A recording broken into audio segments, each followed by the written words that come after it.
এই, কি সমস্যা কি আপনার? কি করছেন আপনি? পাগল নাকি আপনি? মরতে যাচ্ছিলেন কি জন্য? একে তো এত বড় একটা বোকামি করতে যাচ্ছিলেন, তার উপরে ড্যাব ড্যাব করে তাকিয়ে আছেন। ভ্যাম্পায়ার নাকি আমি? ওমারি, রক্ত খাবো না আপনার।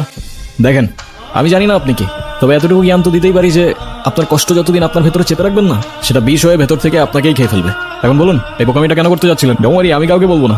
আর এমনও তো হতে পারে যে আপনার প্রবলেম শুনে আমি আপনাকে কোনোভাবে সাহায্য করতে পারি। আমি প্রেগনেন্ট। ভালোবেসেছিলাম, কিন্তু ভাবিনি সে ভালোবাসা এইভাবে শাস্তি হয়ে ফিরে আসবে। আমি তালুকদার পরিবারের মেয়ে। আমাদের পরিবারের সমাজের নিয়ম না মেনে কিছু করে ফেলা মানে সবার কাছে একটা লজ্জা হয়ে যাওয়া। আমার পরিবার, যারা বলে মেয়েরা হচ্ছে ঘরের সম্মান, আর তারা যখন জানবে আমি বিয়ের আগেই, কিছু বলবে না, শুধু চেয়ে থাকবে। ওদের ওই দৃষ্টিতে আমার বুকটা চিরে যাও। ওরা বলবে না তুই মরে যা, বুঝে যাবো আমার মরে যাওয়াই উচিত। ভেবেছিলাম এখান থেকে ঝাঁপ দিলে হয়তো সব ঝামেলা এখানেই থেমে যাবে। না প্রশ্ন, না অপমান, না দোষ।